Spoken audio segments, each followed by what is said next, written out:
Hello, friends. Today I come to you with a personal appeal regarding a house that's of very deep personal importance to me in my life. My earliest memories of this house is that it was the home of my great grandmother. Her name was Myrtle Elizabeth Oxford Ballard, but I called her Mama Ballard. And she lived in the home at that time with her second husband, uh, Martin Luther Ballard. So it was Mom and Dad Ballard's house. And by the time when I was a boy, they were in their 80s. And Mama Ballard was had lost the use of her legs, and she um, had also lost her eyesight due to what they used to call hardening of the arteries. Uh, Mom and Dad Ballard had a Chrysler automobile, and to my knowledge, there were only three purposes for this vehicle. One was to go down to the local Piggly Wiggly for groceries, which was located a few blocks over on Washington Street.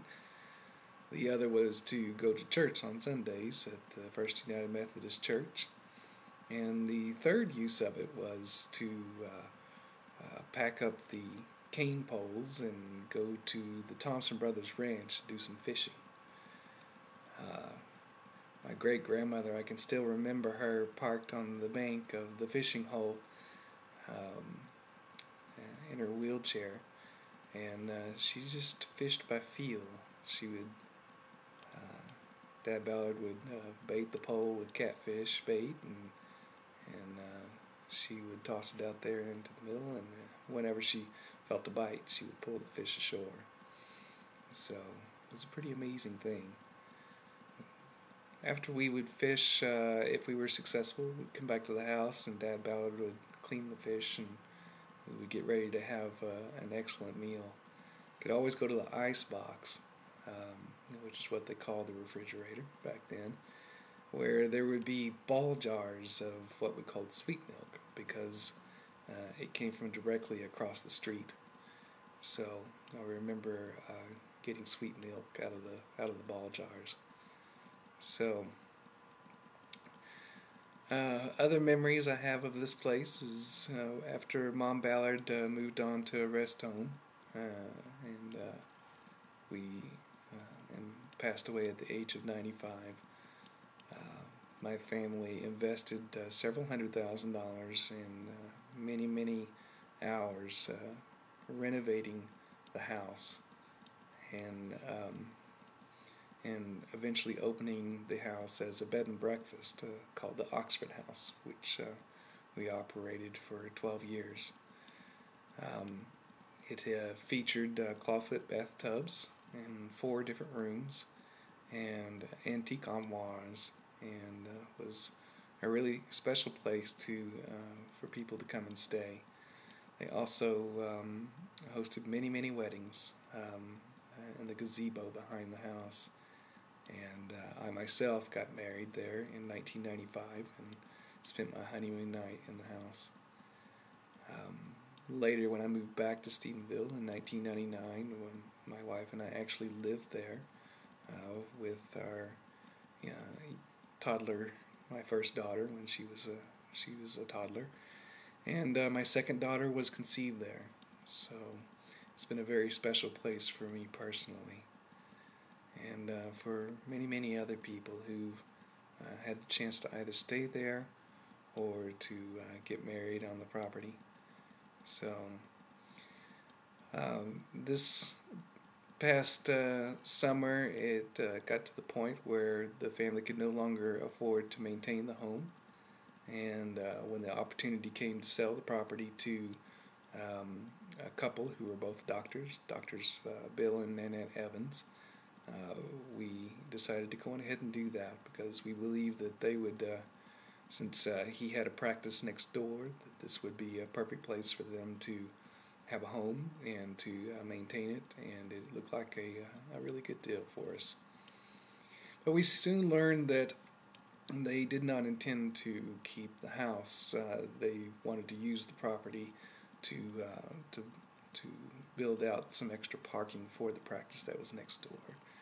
So unless somebody was able to step forward and come up with the funds necessary to move the house, it was just going to be destroyed.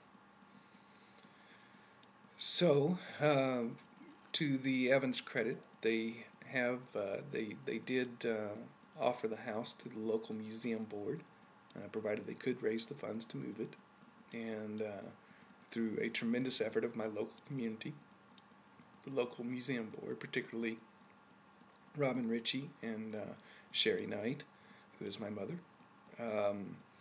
The community has rallied and raised quite a bit the money necessary to move the house, but we have a tremendous amount of money yet to raise, and which brings me to the reason that I'm making an appeal to you today, not for money, but to do something much more simple, and that is the museum board has decided to enter our contest that is being